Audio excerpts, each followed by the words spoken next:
All right. So we can get Lane on here and have you go ahead and share your screen there. Hold on one second here. I got to close off this other thing that's going on down here. There we go. All right. So, all right, Lane, I'm gonna go ahead and have you share your screen there and put your presentation up. And then I'm gonna get this thing going live on the Facebook feed while you're trying to do that. That way we can have all of this stuff going up properly. All kinds of stuff here.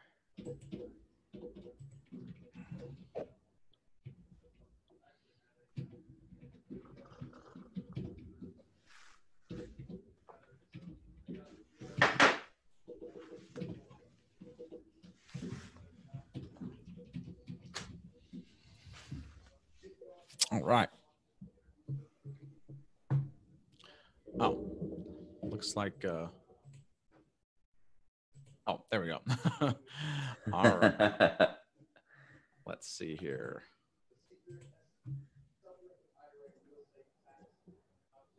There we go. All right, so we should be good there. All right, so let me give a quick introduction of Lane. Lane is broadcasting all the way from the great state and islands of Hawaii. You're in Hawaii today, right? I am. Good morning. It's 6 o'clock here. 6 o'clock in the evening? Morning. You wish it was the evening, right? It's a little bit behind you guys. Yeah. Well, we're glad to have you here and looking forward to your presentation today. And one of the things I wanted to do is just read your bio from the program, just so everybody kind of has a background a little bit about who you are. I'm sure you'll go into it a little bit more. But Lane's a co-owner of MFPE Investments LLC, controls 2,100 plus units, and where he is responsible for finding investment opportunities, analysis, and marketing. He has real-world experience in working as a project manager for over $230 million of capital construction projects. He feels compelled to inspire and mentor through his podcast. If you have not checked it out, go to simplepassivecashflow.com. You can also find it searching on iTunes and various platforms like that. Lane, I'm going to give it to you, let you take it away for us today. Get us started on this session. I will be in the background with my microphone and video off, but at the end, we'll open it up for questions and answers, and I'll tee those up for you as we go throughout. Okay, cool. So good morning, everybody.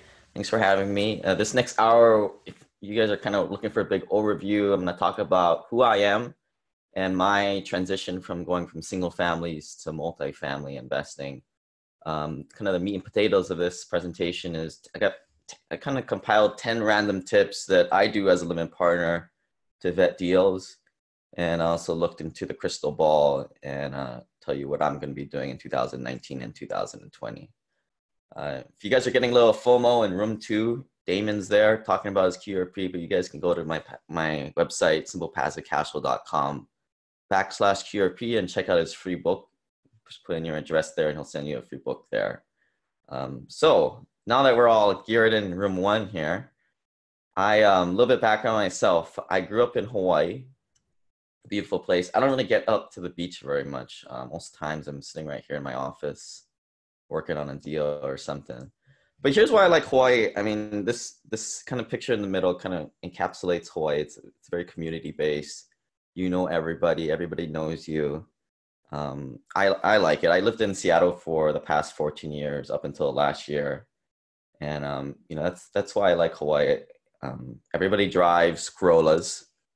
If you're rich, you drive a Camry. I think that's the 2009 model. That's what I see around all the time here. But it's a community of people, and what I didn't like about living in Seattle was it just always seemed like a big rat race. And as I got more and more cash flow, I tried to find things that made me more happier and more content. So I've been here since about 18 months now. I grew up here. My professional resume, I have a bachelor's in science and industrial engineering and civil engineering master's in construction management, also from the University of Washington. I'm a professionally licensed engineer. My first job out of college, I graduated in 2007. So if you guys are doing the math at home, I'm about 33 years old. I supervised a 100% traveling union capital maintenance crew for Mr. Buffett's railroad. He bought us out a little while ago. And I supervised over $50 million of work there. 2013, 2015, I changed roles in that company and became more of a project engineer, where I designed, permitted, and constructed over $185 million of construction there. And that's me in like the picture there. I'm on the left. Those are some of my guys. Great times. I don't miss that work at all. I mean, that was 24/7, nonstop. 2015, 17, I became a city engineer. I learned more about sidewalk, streets, signals, drainage, erosion projects, $2 million worth of total projects there. And this is where I started to go from private to the nonprofit sector and start to get a little bit more of my life back. And today I used to be an airfield engineer. Did this project at Honolulu Airport. It was a taxiway alpha project. And that's just me at work. I have a little YouTube video on my YouTube site, just screwing around. A little bit more personal stuff about myself. If you guys want to read my full quirky bio, it's simplepassivecashflow.com/about me. But I'm a self-proclaimed cheapo. These are all kinds of the stuff that I would do, ridiculous stuff, when I was like in my 20s, from 2007 to, I actually kind of got more conscious of this stuff, and I try to stop doing these kinds of things. But these are the kind of things I would do to save money for down payments on properties. One tip I have for you guys, that picture on the bottom right, is from Mod Pizza. So if you've ever been to Mod Pizza, you know they have pizzas there, but you may or may not know they have salads there, and you can just load it up for like $12 and get like a salad that'll last you for days. So here's my real estate resume today. I have 15 apartment buildings, 2 manufactured homes or mobile home parks, an assisted living facility. 2,100 total units, $255 million of real estate, 10 US markets. But I'll kind of go over, my ascent into those 2,100 units, because I think people don't realize how long and slow this is to get started. I began in 2007 working. It took me a couple years to save up my first down payment for my first A-class rental in Seattle, Washington.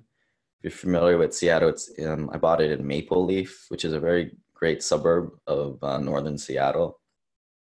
I bought it for $350. It rented for $2,200 a month. And like I said, I was working sort of construction. So what I would do is I would leave home on like Sunday morning, get to work Sunday evening for work Monday, Tuesday, Wednesday, Thursday, Friday. If I was lucky, I would be able to get home on Friday, but most times it'd be on Saturday. So I was like living in this home, a bachelor by myself, and I just realized just didn't make any sense. So I just started to rent it out, caught up an old property management company, and that's how I became an accidental landlord. And to me, I was making $2,200 a month with rents. The mortgage was like $1,600. So to me, it just seemed like I was making like $600 a month of extra beer money. So that was when like the wheels started to really turn with me. And I started to realize that was my ticket out of the big rat race. Bought a couple more units in Seattle. And then 2012 happened. You guys probably can put yourselves in that mind frame, especially if you're in a primary market. A lot of the properties just didn't cash flow anymore. And I realized the difference between primary, secondary, and tertiary markets, that I just wasn't going to be able to buy anything in cash flow. And this is when I started to, it's a pivot point. And, I think pivot points are very important in investing careers and life, where you kind of realize something may or may not be working for you. It may have worked in the past, and you pivot towards something else. So I tried one of those turnkey properties in Birmingham, and it worked. So what does anybody do but just sell all their Seattle stuff? And that's what I did. I 1031 exchange into 11 single family properties in Birmingham, Atlanta, Indianapolis. And I bought this little other one in Newcastle, Pennsylvania. And it was a little random. And then I started to dabble into international farmland and investing. You guys can ask me later about that, about the coffee parcels. But at that point, I didn't really know what I was going to do after that. I had this thought in my mind that I was going to get 10 single family homes to get fannied out. Um, but then, I started investing a lot of money in my own education, different masterminds, traveling to different conferences, and just spending money on networking, because I started to realize that going to the local RIA it wasn't the crowd that I was looking for. It was just a bunch of flippers and wholesalers. And then if you guys realize, but it seems to me that the RIA is filled with, broke people. And, it wasn't filled with the people I was trying to look for, which were the doctors, lawyers, engineers, kind of like myself, to kind of copy and follow what they were up to. So I realized that I need to come to events like this, where you get around like-minded people, and that way you can kind of like see what other people are doing and build relationships, more importantly. So this diagram here kind of shows what I went through the last, from 2007 to now. This is called a Sankey diagram. Engineers are kind of known for flowcharts and stuff like that. Well, here's a new one for your Sankey diagram. So what it is on the left side, what you're showing is how much money I was making at my job. And I believe my starting salary way back in 2007 was like 60 grand, and which was a lot back then. And especially through 2008, 9, 10, when there was a recession, and I was just lucky to have a job. But, on the right side, you kind of go and you show these are your expenses. And at the bottom of the page, on the savings there, that was pretty much what I was saving. And remember, I was the housing, $2,000 a month. After a while, I started to live nowhere. That was kind of my cheapo tendencies. I would just stay in company lodging on hotels all the time as I became a landlord. So here's what I would suggest. Go and Google Sankey diagram and try and make one of these things on your own. And it helps communicate to your family kind of what's happening here. You can put multiple incomes. You can put multiple different passive streams of income on here, and you can show how your expenses are coming. So that's me, year one. This is how I started. I bought that first rental here. It brings an extra $300 of cash flow, and it just bumps my savings up. In year two, bought another rental, more savings. And at this point in year two, just a couple months, this is where I started to read. I actually read Rich Dad Poor Dad about a couple years into this process. And, then I started to listen to all the podcasts back then, 2009, 10. And I just realized I was just another hamster, but a, bigger hamster in the wheel. Because, I was making a pretty good salary back then. It just didn't seem like it was enough. I think a lot of high-paid professionals kind of feel like this. Even though you may be making $200,000, $300,000, you have to keep working. If not, it all stops.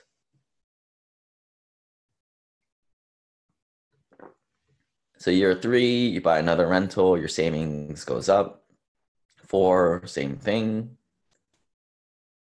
And after a while, it starts to kind of snowball on you, because those rental properties add up, and you can possibly buy one a year or even more than that.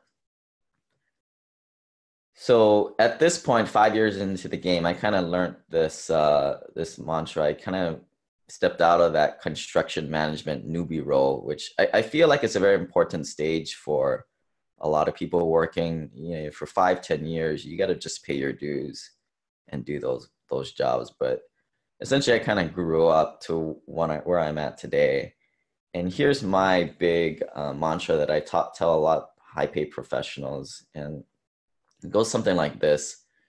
So if you're able to save more than $30,000 a year or have substantial liquidity, and when I mean save, I mean that's income minus expenses, and includes your passive investments.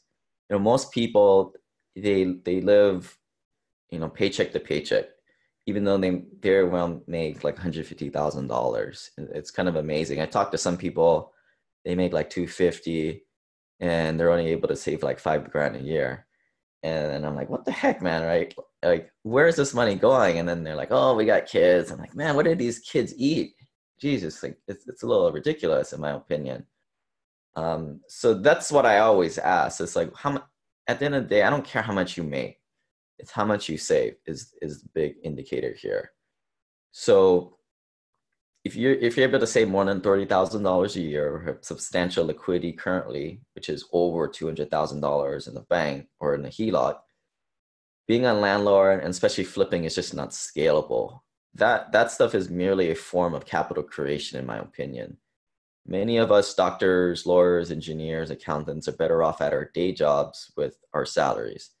And I'm sorry to say that to you folks. I think a lot of people that have those jobs think that, they're going to go quit it one day and become a real estate investor. And I'm here to say that, unfortunately, your highest and best use may be right back at your day job that you may or may not like.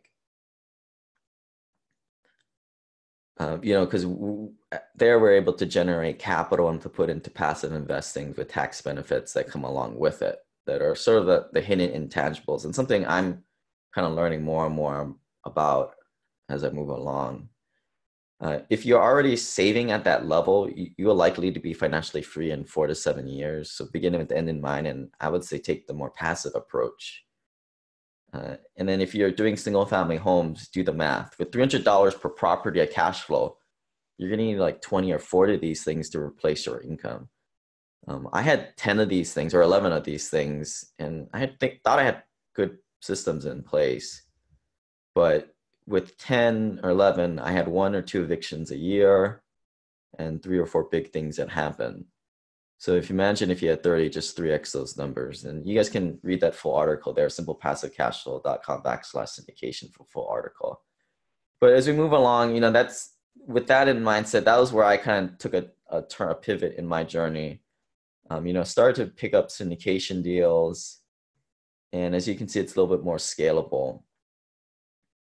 And 2016 was that big pivot point for me when I started to look into multifamily. I stopped buying single family homes.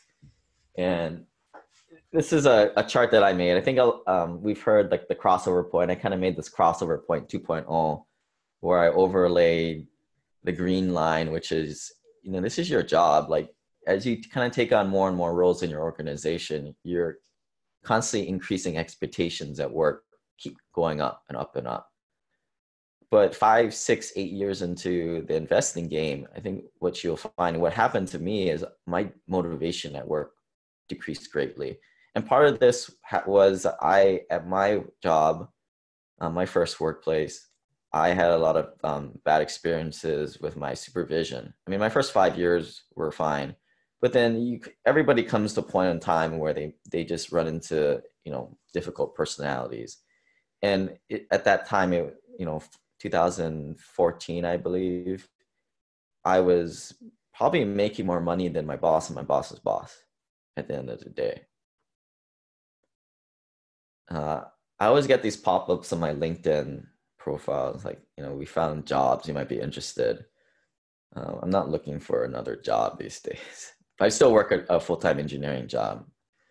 So surviving the W-2 world, I've got 5 tips for you folks that I've kind of put together.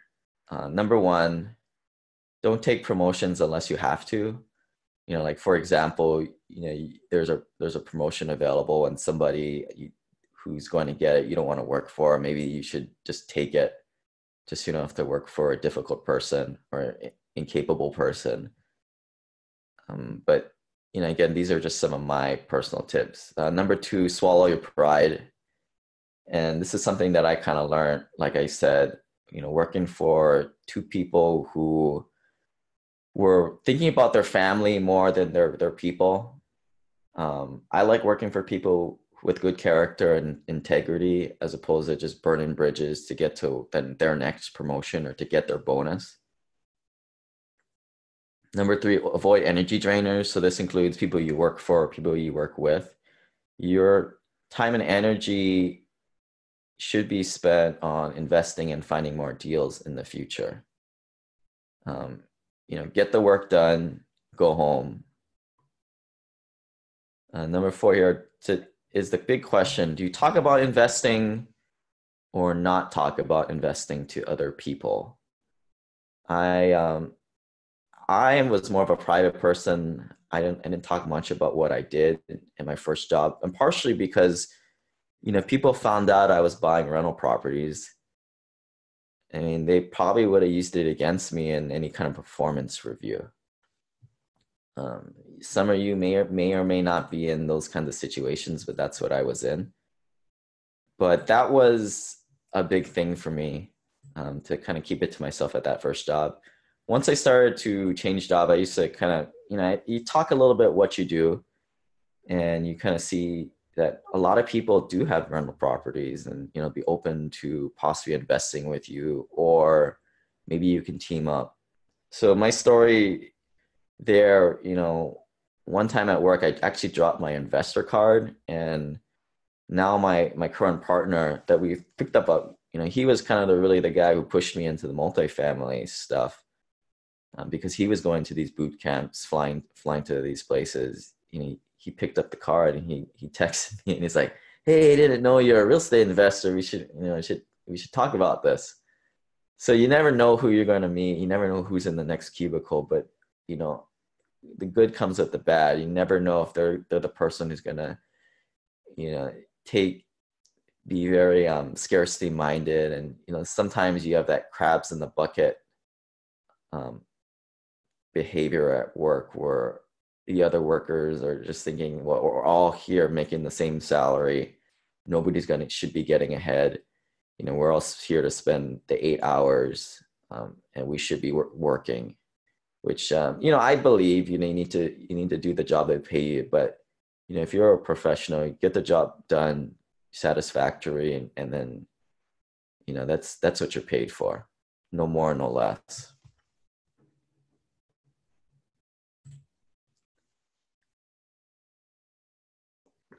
So as I move along here, year 8, it kind of brings us up to kind of sort of present day, 2018 and beyond. In 2017, like I said, I moved back to Hawaii. I invested another $30,000 into my education. So I've kind of almost spent over $100,000 just on like conferences, masterminds, and traveling and checking up properties, going on trips. I partnered with my investors in the IDO Pipeline Club, and you guys can join that there below, simplepassivecashflow.com/club. The URL on the bottom is fudged. I'm a terrible speller. I need to improve on that, but hey, I'm an engineer and that's not what we do very well. We're good at numbers. We've acquired over $255 million in real estate and raised over $13 million within my group. That's a picture of us at our last mastermind in Sonoma. There's my buddy Patrick. He's the guy I actually picked up my investor card at the door. Luckily, it was him and not the boss. But together, the synergy there, we kind of traveled to a lot of these conferences and masterminds together, and we co-own MFP Investments, and we picked up 2,100 total units these last few years.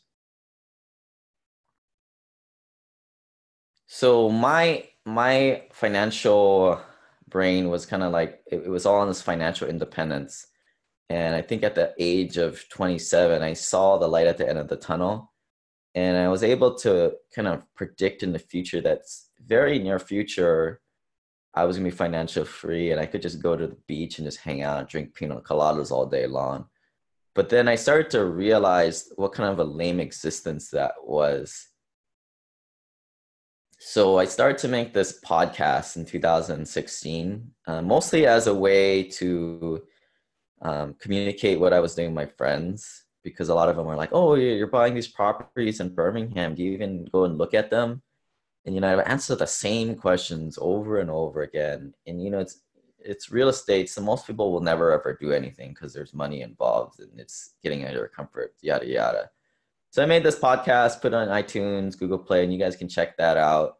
Started a YouTube channel, even did a charity where we raised money for cancer. And then at that point, this whole thing started to blow up on me, which was unexpected. I got all this like cool emails, and it just never happened to me before where people would send me this stuff. You guys can check out simplepassivecashflow.com/testimonials. I mean, some of this stuff is kind of neat. Like, can't make this stuff up. And at that same time, 2016, I went to a Tony Robbins UPW Unleash the Power Within seminar. And I'm actually going to that again coming March in Los Angeles. And if you guys want to come along, simplepassivecashflow.com/mastermind-Tony is the URL, and you guys can join us. We've already got about 20-30 people coming with us. But at that seminar, it's a 4-day seminar, he kind of goes over the 6 human needs. And one of those is a contribution back to others. And that's kind of on the higher end of, if you think of Maslow's hierarchy of needs. Once you've got the cash flow, you've got pretty much all the necessities, you're living in Hawaii, life's good people around you. You want to find a way to give back to others. And for me, doing the podcast, just helping people get started was kind of my way of contributing back to the world. And as things were growing, I kept on seeing this financial struggles that a lot of people have in Hawaii and in Seattle, where I was. People, they spend all this time and energy to get this house with this big yard, which happens to be the only place they can afford, is like 2 hours away from where they work. So they're driving around, commuting all day long. Everyone's all stressed out. Everyone's unhappy. And why? A lot of it stems from money management issues. So kind of my big why is, to help people, whether it's getting out of state turnkey rental or step into the big syndication game, is to get them financially free ultimately.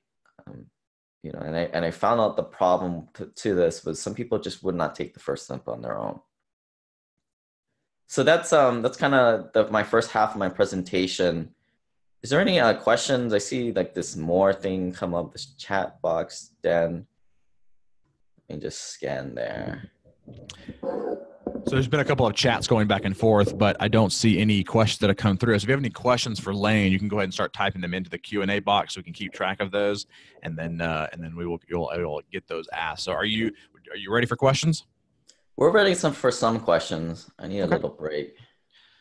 But if we don't get any here, I'll continue on, and we'll pound this thing out. I think a lot of people are enjoying your approach, and especially in the beginning, I thought that was quite funny. Some of the things that you do to be able to save money, as far as taking shower and getting ready at the office, and going to the bathroom at the office, and things like that. I calculated how much it costs to like flush the toilet. If you do a life cycle cost analysis on that thing, it's kind of expensive. So you might as well. Yeah. So I do have 2 questions that have come in. Do you invest in secondary or tertiary markets? For secondary and tertiary. I think these days tertiary markets are really where you're finding the deals at, just because even the secondary markets aren't really working these days. But I'll kind of go into that a little bit more in detail. I've got some cool charts and sure rough drawings that I think the engineers like. I like it. Another question that we have in here is why haven't you quit your job and moved into real estate full time? Because, I'm 33 years old. I don't have kids yet. And I know you got kids, right, Dan? Like things really change. I'm 35. You're only 2 years away. Yeah. I mean, and I hear from everybody, and that's kind of one of my big things. I've gotten a lot of mentors that are kind of in the next stage of life, 40s, 50s, 60s. And it's giving me a lot of good insight. People tell me to kind of run with the ball as hard as I can now. But at some point, I believe that recession is next 1 to 3 years away. And I want to be holding on to a good government job. And at some point, this investing thing is a little bit, the stuff that I do is a little more active. I'm in general partnerships. But as a passive investor, it really shouldn't be that hard. I mean, if you're spending more than a couple hours every day as a passive investor, you're doing it wrong. So That's not that passive anymore at that point. Right, right. And like for me, like I actually like my job now. There's always three components I look at as a job. Like, do you like who you work for? Do you like who you work with? And do you like what you're doing? I've never had the thing where I actually like what I do, like what I'm actually doing as an engineer. But right now, I like who I work with and I like who I work for. So two out of the three is fine, and it works for me. I like structure in the day. I've stayed home a few days to do investing stuff when things get busy, and I find that I get just as much done when I'm kind of at work. It's amazing what you can get done on your phone, and if you implement systems. I like structure. If I stayed at home all day long, I eat junk food. I would never change my clothes. I need you to wake me up at 6 o'clock in the morning to give this presentation. That's just how I work. You're welcome, Lane. You're welcome. you know, and it's kind of neat to go to work too. It has that feeling of like you stole something, right? Like you're there, you're picking up two paychecks. I mean, and plus, I don't know, maybe I'm just like, I just don't want to make my parents upset or something like that. They spent all this money on this college, and I don't know. Maybe I just need an identity in life. I have another question that came in here. If you are dependent on the cash flow from apartments, when do you sell income assets and still preserve your cash flow, although you may get a good chunk at sale? Yeah, so I will say that my turnkeys is a good example of that, right? As I bought my turnkey rentals, they appreciated a little bit. And because a lot of these places I bought and borrowed in secondary markets back in 2000, and I bought the Seattle properties in 2009, 10, but then I bought these other ones in 13, 14. So at some point in the beginning, you're making a lot of money, your return on equity. And if you want to take a look at dive into the numbers, I think the URL is simplepassivecashflow.com/ROI or returns. But initially you're making like 30% as, in mortgage pay down, appreciation, tax benefits, all that stuff, and appreciation. But as you get more and more equity, which is a good thing, your return on equity goes down. So this is kind of speaking to a lot of people who have a lot of equity in their primary residences or rentals. At some point, a sophisticated investor will re-leverage to get that return on equity back up. And then eventually, then naturally, you'll get more appreciation. It'll be more of this downward trend, and then you re-leverage. That's what you're supposed to do. You manage these C curves, and at the end of the day, for engineering speak, it's all area under the curve. That's you making money. So what I'm doing is I'm selling off my turnkey rentals and putting in larger multifamily or other syndications. So the next question is, it says here is, am I right that you are a so-called equity partner, only raising the money, not finding deals, not managing property management company? That is correct. That is hard work. Because I did that. No, all the boots on the ground, the ramrodding contractors, the flying to these places, to take a broker out to lunch. I did that for 18 months. I did all that. I really didn't get anywhere because living in Seattle, I just don't think you can live in Seattle, not be in the state where these places are and be able to be successful in actually, getting properties. It's very difficult. I mean, it's possible, but it's a very slim chance of happening. And I think that's where you need to partner with somebody who's boots on the ground doing this stuff. You always got to figure out what your highest and best use is. What do you invest in value add or stabilized properties?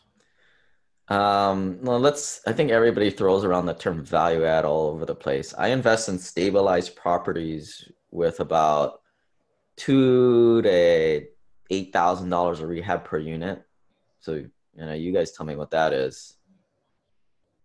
Yeah, that's that. I think we had this question on the first day on Thursday with somebody different, and that was basically what the consensus was: is that we're actually investing in both. We want to find a stabilized property above 90% occupancy that has some ability to increase the rents by doing some interior renovations, maybe some light exterior renovations, spending that $2,000 to $8,000 a door to be able to push the rents up higher. So that way you can still buy a property that's cash flowing day one, but then have that potential to renovate and, make it even more, which is that value add component.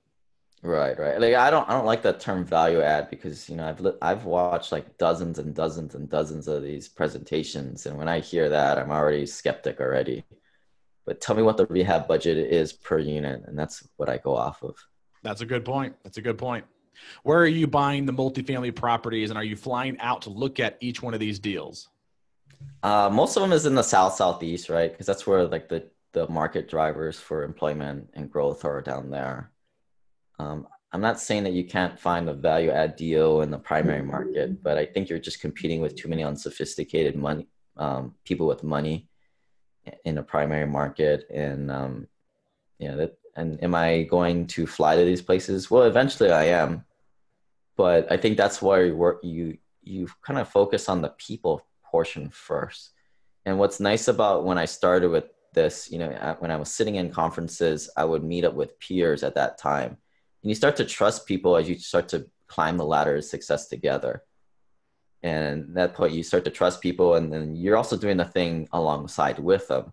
So you can talk in terms of data points, and like, maybe you both visited a property in Dallas in 2015, and then a deal comes up in 2017, and now you're able to say, well, hey, remember that was time we went to Dallas and we ate at this place. Oh, and the next apartment we went and visit. It's kind of like that. It's got that kind of feel.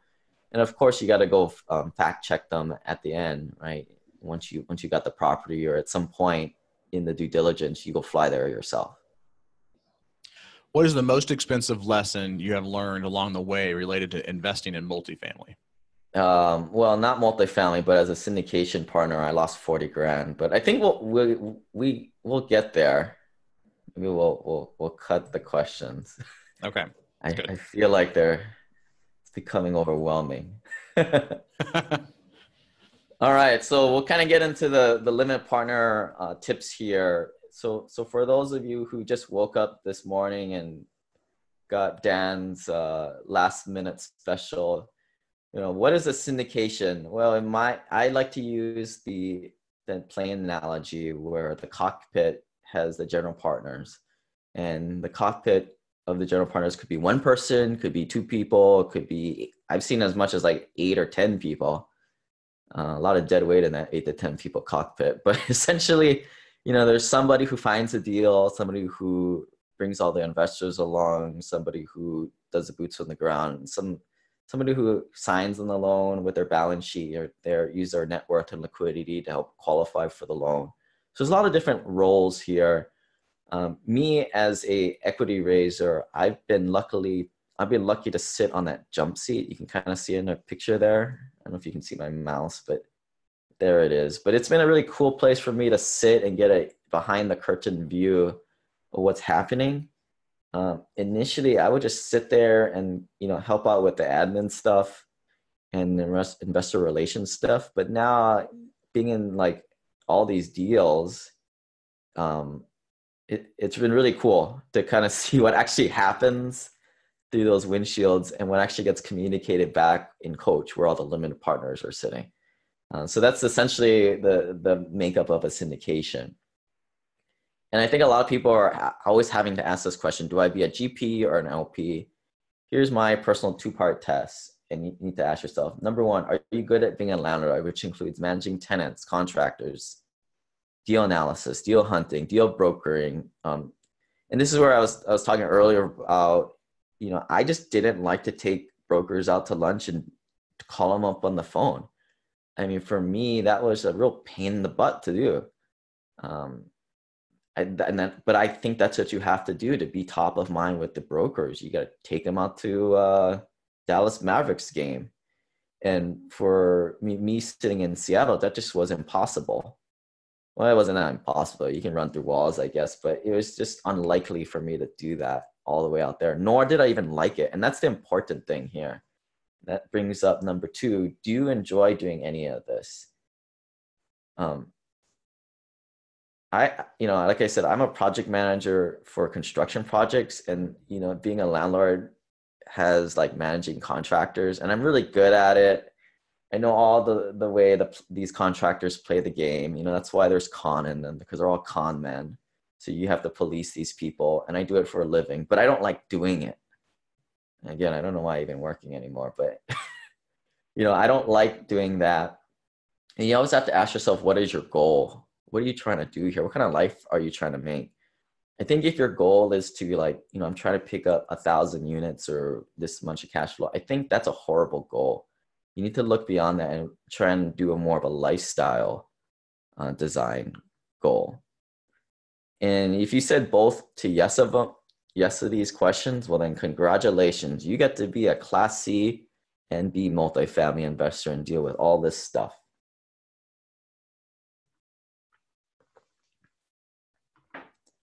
So this is that big guidance I gave earlier in the talk to professional W-2 employees.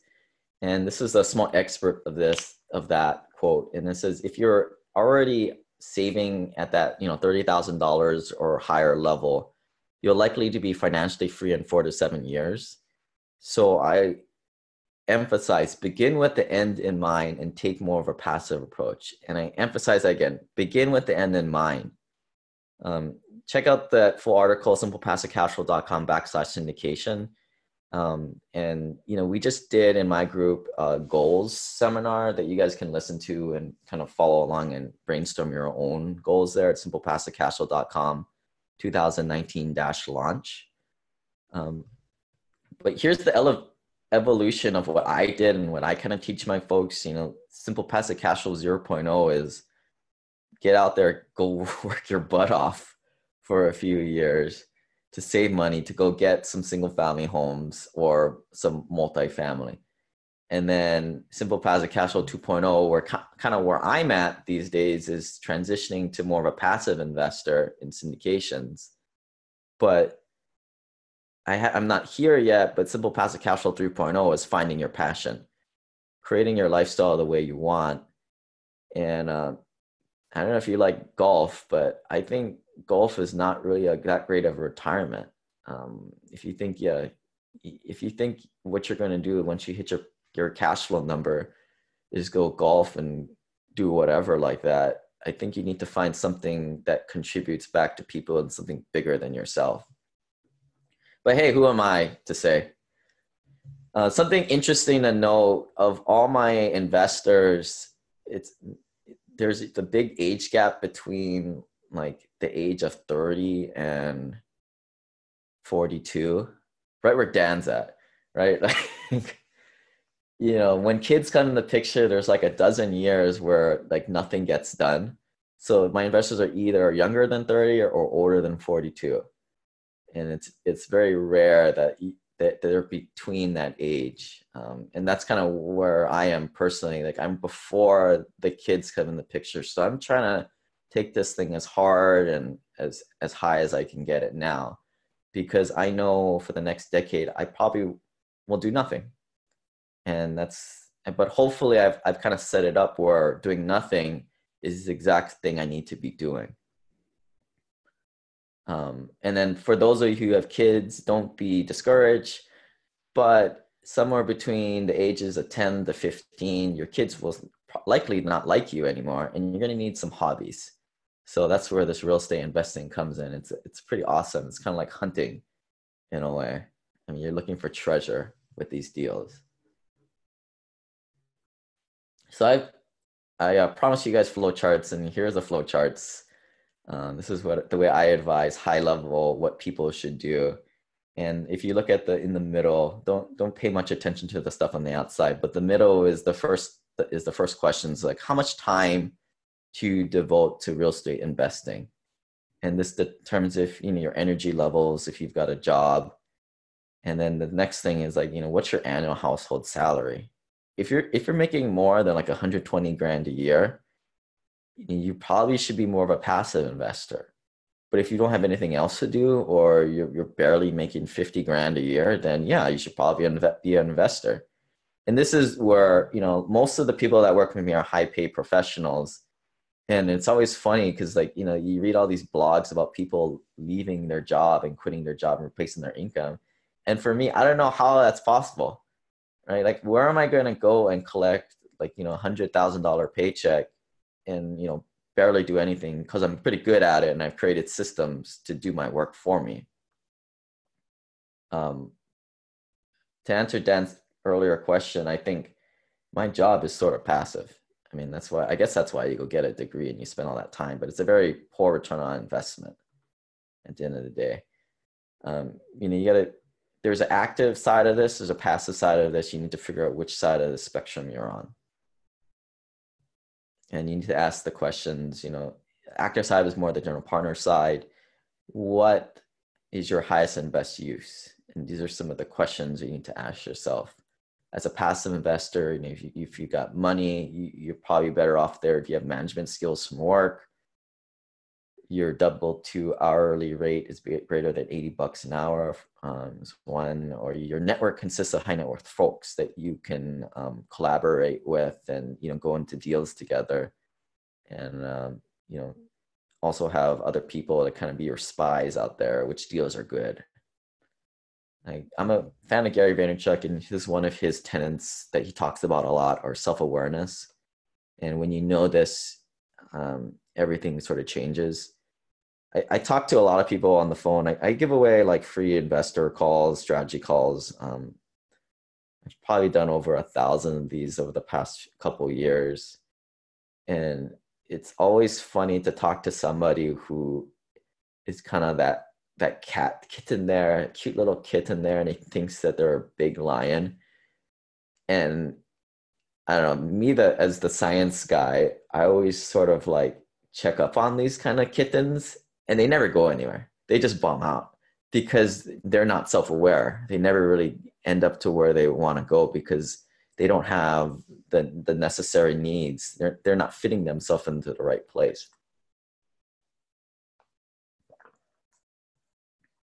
And the four big things that you need to think about, the four biggest resources out there, and they fall in these categories: time, money, knowledge, and network. You need to figure out what you're good at and what you're bad at. If you're good at all, well, you need to check yourself, son, because you're probably not good at any. So for me, Dan was kind of answering this question, like, why don't I quit my job, or why did I go to be more of a passive investor? Why don't I, dig for deals and fly out to these places to go look at properties, to go purchase? Why am I more on the passive route? And I started to do all that for about 18 months, and I analyzed like 100, 200 properties. I got really good at analyzing deals, but my head really hurt because I kept banging my head against the wall in 2016, 17, analyzing these horrible deals that didn't even make any sense. And then we go into best and final with some of our peers, and we just get bombed out at that table. And I don't know how those deals are doing these days, but I did this is actually I think this is my real spreadsheet that I would keep to myself. And might be my little tracker. So I've got the year here, what my ultimate goal was. And, this always changes, right? A $10,000 passive income a month was sort of my goal, and still is. I mean, that's a good amount. And then, this was back in like 2016 is when I did this last one. I don't really keep track of this anymore, but it's my goal. So basically what I did here was I kind of tracked my age and how many units I had and passive cash flow. And I kind of projected when I would be at my goal. And I realized that I had enough net worth, and my 11 single family homes and picking up a few syndications was putting me definitely on the flight path to be where my goals were. So at that point, I was like, I had my realization of like, I don't need to be busting my butt and doing all this stuff. I can just be a passive, and I'll get to my goals where I want to be. And luckily I started early, and I think that's why I was able to project to be in a really good place on this chart, like in my 40s. And then you ask yourself the question, that is that work for me, or do I need to accelerate it even more? And when you accelerate things, you take on more risk, right? Which a lot of people don't realize. And I was comfortable with getting to my goal, at this point in my life. I mean, life is about sort of enjoying the journey. Again, as I said before, if your goal is to own 1,000 units or whatever, that's a bad goal because that's just picking a number out of the sky. You need to figure out what kind of a lifestyle you want to have and define the rules of the game. And that's a key thing. If you don't have the rules of the game defined, you'll never win the game. It'll just be a continual, just pick up units, pick up properties, rinse, wash, repeat, do it over and over again, and you'll never be happy. I use this analogy of the train station or the buses or trains. Nobody ever really stays to the end of the line of the train or the bus. Only the people who do are kind of the weirdos who are kind of just drifting around in life. Don't be that person. So here's kind of the meat and potatoes of my presentation here. I wanted to make sure you guys get a lot of value. So 10 tips to be a limited partner. We'll kind of roll through these one by one.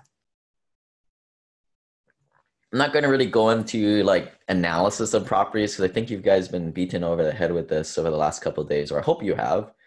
But I do think every limited partner needs to understand this simple analyzer. I think this is like a dozen lines.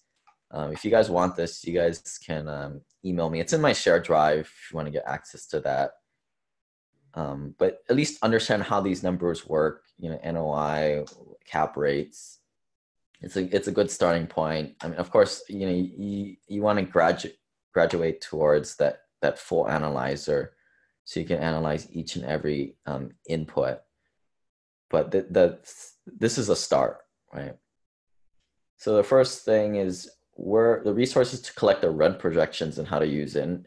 And the rent projections is an input on these larger spreadsheets that I think is probably one of the most influence on the outcome of the performance of the property on paper. One of the sources I like to use is Yardi. The other one I think is ALN or AOA. But there's these big data houses that like to keep this stuff. I don't know why they're keeping this stuff. Maybe like the apartment ecosystem is kind of paying for the data or something like that, or keeping them. So when you look at the data, you always got to kind of look at it in a skeptic point of view of like, is this really true? But at least relative, you can compare different markets. And each spreadsheet has this component where you're trying to apply a rent escalator to each year. So here Yardi is saying, on the national scale, 2.5% is what it should be for 2018. They're predicting 2.9% for 2019. But two red flags should go off. Number one, it's not a national market. You should be really digging into the individual markets.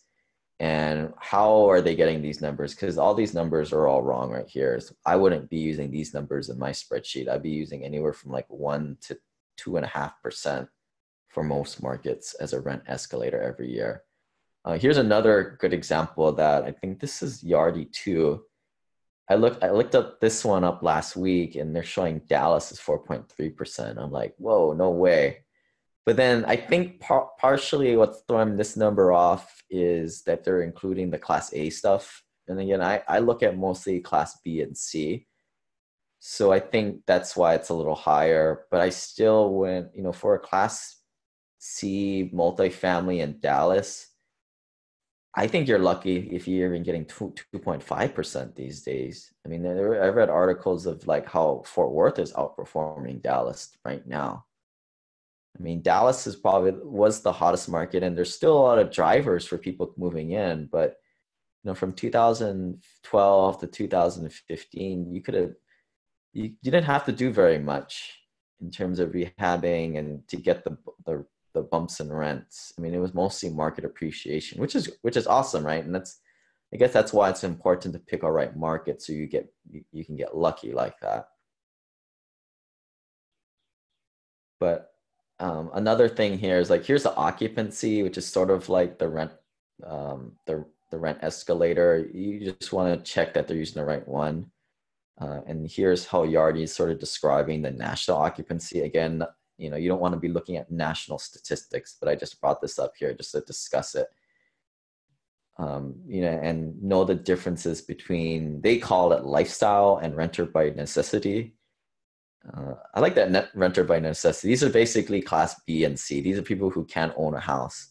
Lifestyle is more the luxury class A developments, and renter by necessity is usually going to be higher occupancy than the lifestyle component.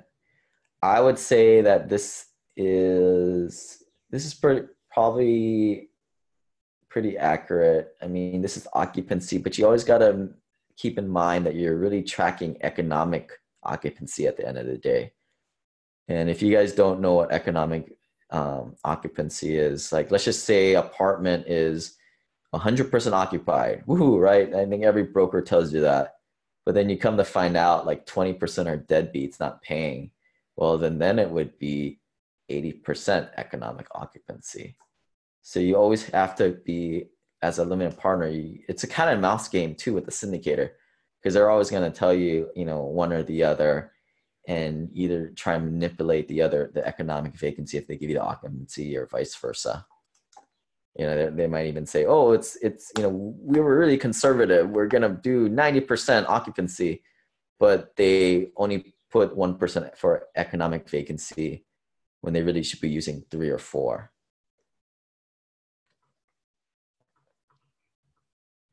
I think a lot of deals kind of use the same format for the P&Ls projections. This is the pro forma. So again, we all know about pro formas, which means toilet paper in French.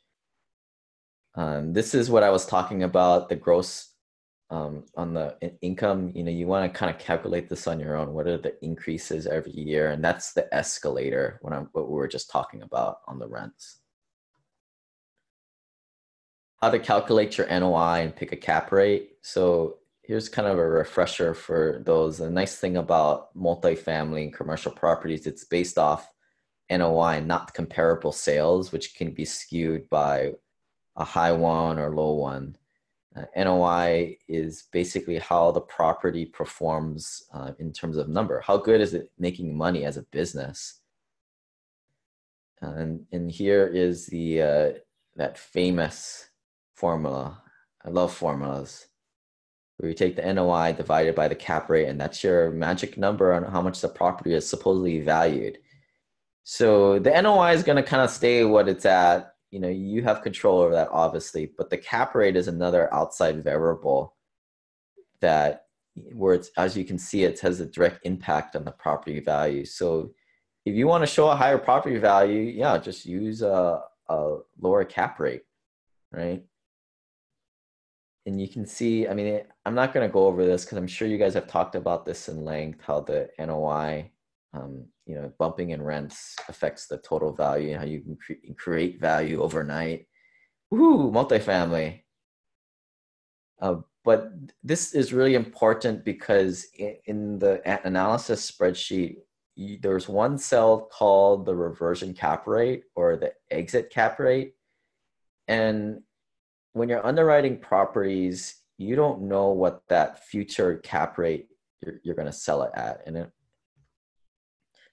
And because you don't know, and it's a shot in the dark, what you're trying to do is you're trying to be conservative. And a good rule of thumb to use is use 1% higher on the reversion cap rate than the prevailing cap rate for the asset class to ensure conservative underwriting.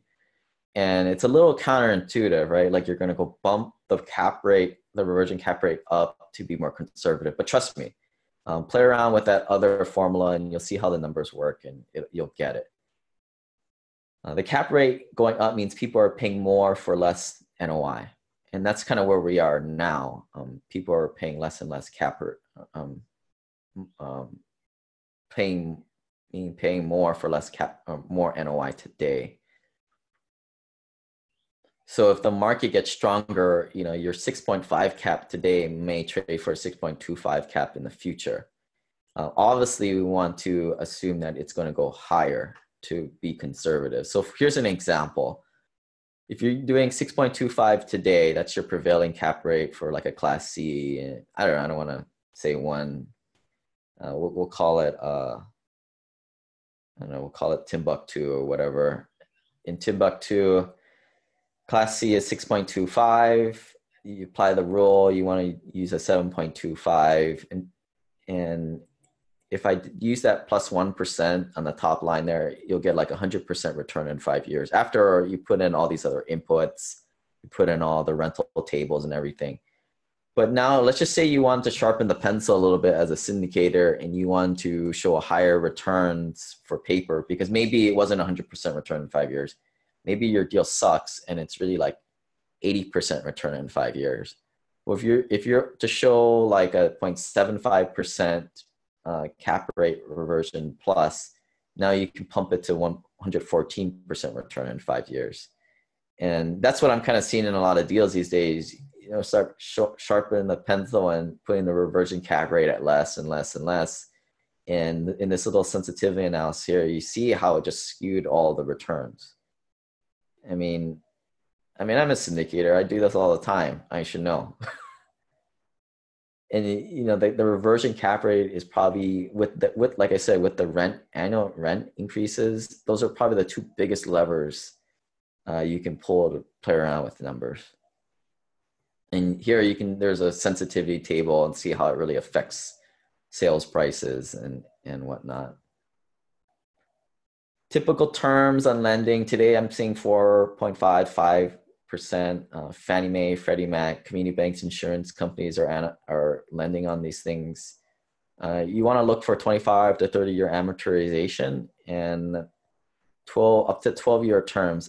And that's actually really important. The 8 to 12-year term on these notes, that's probably much more important than the interest rate or the amortization for me, because the way I see that is, you know, here's a market cycle right here. I'm thinking we're somewhere around this expansion phase right before the crest, and that 8-year note or 12-year notes should supposedly be long enough to span this market cycle here to get you to the other side. Obviously, like a 3-year note will likely put you right in the trough, and you've got to sell in the worst part of the market. So that's what that term is doing. Today, you're even seeing like interest only, like up to 7 years, I heard. I mean, that's crazy. And that can be very misleading because it sounds really cool, right? Well, they got 7 years, interest only, IO, woo. But then that really skews our IR because it's not the property making money. It's the fact that you just got interest only. You're going to pay that at some point. And just something to be aware of. Number 5 here, recourse versus non-recourse debt. This is in red because this is one of the biggest things I look at. I like to go into non-recourse debt because you don't have to pay it back if there's trouble. Recourse debt is sort of the traditional financing that we all have on our primary residences or rentals. If you fall behind, you always got to pay it back. That's how the world works. But the non-recourse debt, if you fall into these four major things, it's stabilized. It's a larger loan. Somebody on the general partnership team has their Fannie card, and the debt service coverage ratio falls in line. I don't know if it's 1.25 or 1.2. I don't really pay much attention to that, but whatever it is these days, those are the big things that qualifies for. And this is a big thing that, if those of you looking to pick up smaller multifamilies, like in the 30 to 50 unit size, as you go to the smaller deals, it's a higher interest rate because the banks know that that's a lot more riskier. They have a lot more amateurs in that sector. As a limited partner, you want to be looking that they're doing a cost segregation. And, this is your K1, which I like is a lot easier than me keeping up all my P&Ls on my Schedule E's for my single family homes. As we know, properties go up in value, but on paper, we get a flow down in depreciation on your personal W-2 taxes. And I did a book club on this. We wrapped up the 4th session yesterday. If you guys want to check out those 4 webinars, you can go simplepassivecashflow.com/tax. But I was kind of talking about, like, in 2017, I was able to take $25,000 from my personal or from my passive losses on my personal side because I I don't make too much money. I only made like $90,000 on my W-2 job. So I didn't get into that phase out, because I think if you get above $150,000 of income, you're not allowed to carry any passive losses to offset it. So I think I paid like 14 grand of total taxes, or like which is unheard of, right? Like, I mean, I paid less taxes than a school teacher in 2017. It's kind of crazy.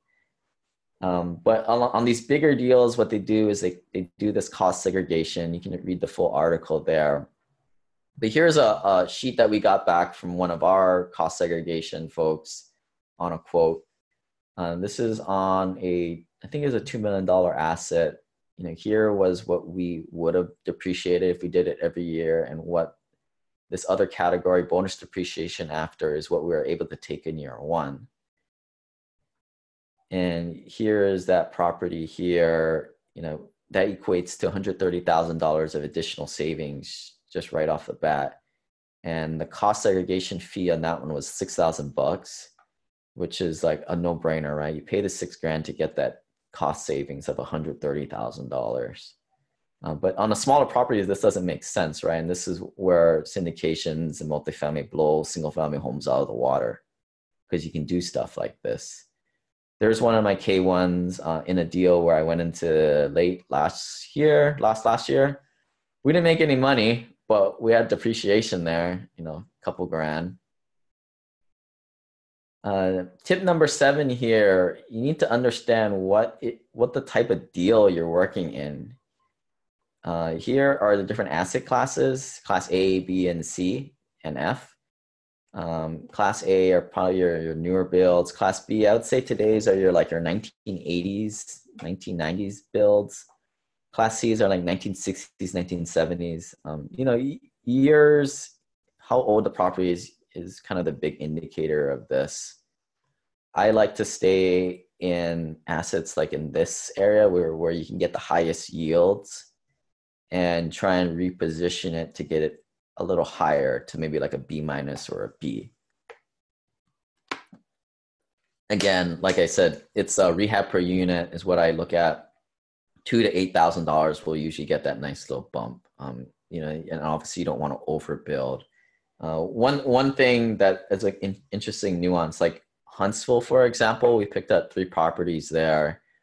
Huntsville has a lot of techie people, engineers that follow the simplepassivecashflow.com cheapo lifestyle. So they're not really willing to pay extra money for, you know, a nicer place, which is kind of interesting nuance. Whereas apparently Dallas people are like, I don't know, like $30,000 millionaires out there that they're willing to do that. You know, the next thing to always keep in mind is like, what kind of a location is this property in? It could be a junk C class property, but what location is it at? Here, you know, this is not really drawn to scale, but I like to try and find obviously better locations, because you can't really do anything about the neighborhood, but you can do something about the class of the building. Tip number 8 here is that hierarchy question, like going from single family homes to syndications. And then we kind of talked about this earlier, but here are some additional thoughts. And, you know, when as a GP do you go, or when as the LP do you go to the GP, or when do you go from single family homes to syndications? I think people who, I don't think you can really dive right into kind of going to the bigger stuff right away. I think you got to kind of dabble, get your experience. That's just where I am personally, in my opinion. But the full article there is simplepassivecashflow.com/syndication if you want to take a read of that. 9 mistakes I see unsophisticated investors take a look at. First, they focus on the general partner LP split. I mean, if a deal is like 70-30, and then they're like, oh, this one's an 80-20, I'm gonna go after the 80-20. That is like not a good way of investing, folks. Like, here's how the deal works. Like syndicators, they get a deal, they fix the limited partners profits to maybe about 80 to 100% return in 5 years, and they see how much the general partners can take. That's how it's done. So in my opinion, I'd rather be in a 50-50 deal with a lot of meat on the bone that to pay the general partners that much, because there's a lot more safety there than like a 90-10 split deal. Investors, they also look at the preferred rate of return, which is the wrong way of looking at it, because the general partners are the smartest guys in the room, and they're cooking the numbers so that, yeah, they're going to give you a pref on the front end, but they're taking it on the back end. And if the deal gets taken or hits a home run, that they're taking a larger majority of that than they would have if there was no pref. Of course, the cap rate gate is what I call it, and that was the whole discussion earlier about the reversion cap rate. You should be checking your comps for occupancy and economic vacancy. Here's a little thing that we got from CoStar to kind of verify rents, but you need to be walking these properties and, kind of being like a tenant, like a mystery shopper in a way. People don't dig into the pro forma. And they invest with people they don't know, like, or trust. And that's what people, you're asking me about my mistake. That I lost 40 grand because I worked with a shyster. And you can read more about that at .com/fail there. But here's what I'm at today, more holistic wealth building, and I'll kind of blaze through these. But, when you're investing in syndication, there's 4 ways you're trying to diversify in this stuff. Different operators. I only try and work with an operator on at most a few deals at this point. I don't want to, at some point, I feel like an operator is going to choose their family over the deal. Maybe I don't trust people, but that's just the way that I think, and that's how I operate. Different asset classes, different geographical markets, different business plans. Some are buy and holds, some are 5-year pump and dumps. And I also see most investors investing no more than 5% of their net worth into any one deal. Holistic wealth building continue, it's maybe not about getting 15 to 25% a year in multifamily. It's about leveraging that lazy equity you have. Maybe it's in a HELOC, implementing the infinite banking, or managing their liquidity. You can read more about that at simplepassivecashflow.com/OFund. Getting your retirement funds back into the game. That was what Damon was talking about there with his QRP, and asset protection and simplifying taxes or optimizing taxes, something I've been focusing on. So here's what I'm investing in these days: forced appreciation in case there's a catastrophic thing in the economy, and a cash flow day one, not in pro forma. Here's what I think is going to happen when the economy goes bad. And here are the greenhouses and the red apartments that we're looking at. These are the type of investor or type of tenants that live in each property. And as we know, most of the population lives in the C-class, D-class homes. The baby boomers will move here. The Gen X's will move there.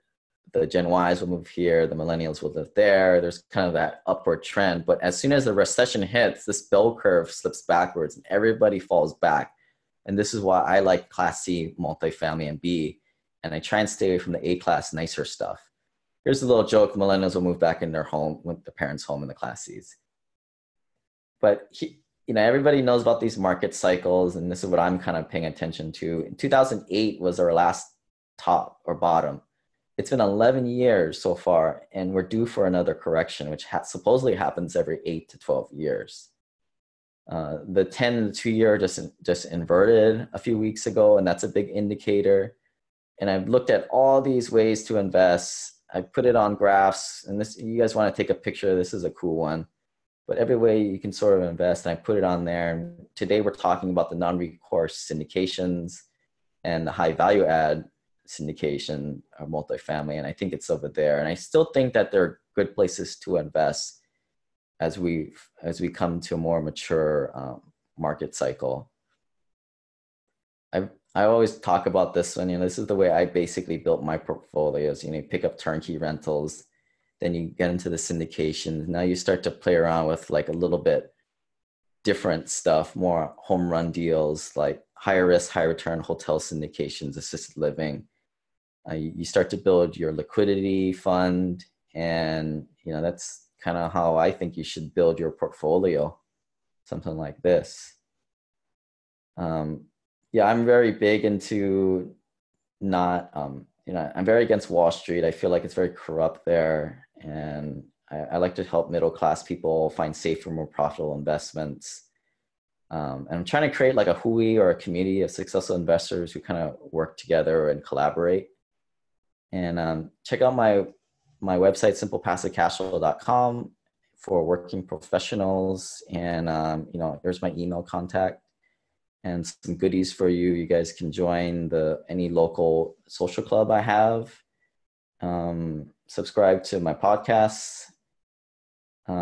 Interview for access to my 360 member private Facebook group. And there's the sign up to get all those spreadsheets, different resources. And the new mastermind is being launched here soon, probably next month. You can check out that at simplepassivecashflow.com/journey. It'll be a 27-week curated course. You'll have motivated peers. You'll all go through the course together, and it'll be fortified by bi-weekly power calls. But at this point, I think Dan woke up from his nap. You got any questions? I'm good. You're right there, Dan. I really appreciate your time here. And I know there's been several questions that have come out about if it was possible to share some of this stuff. I think you've already done that. So you can go to simplepassivecashflow.com. He's got a lot of resources up on his website there. And if you have any further questions for him, take it to the forum, MFIN forum, to continue that conversation. We are right up against a break here. Any last minute parting words here, Lane? No, yeah, there's my email address, Lane at Simple Passive Cashflow. Thanks for having me, Dan. Yes, well, I'm very glad to have had you, and looking forward to meeting you when I come on vacation there in Hawaii in May. So we'll be looking forward to connecting up when we're there. Yeah. If you guys are coming out to Hawaii, check out simplepassivecashflow.com/retreat. I thought of them all. I've got my little cheat sheet of all the good places to eat and stuff to go visit on Oahu and some of the neighbor island stuff. Awesome. You know I will. I know I've already been talking to you beforehand a little bit about where to go. So yeah, I think I sent that to you. So yeah, we'll see you when you get out here, man. Yep. Awesome. Well, I appreciate it. Thank you so much, Lane. All right. We are up against a break right now and looking forward to the next section, which is going to be starting in about 13 minutes. And that session is going to be on the panels. This is a panel that I've been looking forward to for quite some time. The past 2 days, we've had some phenomenal guests on our panels and panel topics and discussions. The next one coming up is going to be strategies for conservatively underwriting an apartment deal. So we got to have some really deep diving into some of the high level topics on really what does it mean to be conservative in your underwriting. And then that's going to be done in room 1. So this room right here. In room 2, we're going to have Tales of Getting Started in Real Estate with Gail Grinzig, Holly Williams, Evan Holiday, and Justin Grimes. So stay tuned for that. You have about 15 minutes. Remember, you only have till this weekend to register. So make sure you go to nextmfin.com to register for the next event coming up in June. So do that right now. You have a few minutes. Also, please take time to go take the survey, mfinsurvey.com. That really helps us out a lot. If you go there, fill out the survey, you'll get entered into a drawing that will be done on Monday to win a $500 gift card to Roost Chris. So thank you so much for watching for this session. We will be back here shortly in a few minutes. So go get a bathroom break, go grab something to drink, and we'll be back here at 12:30 Eastern.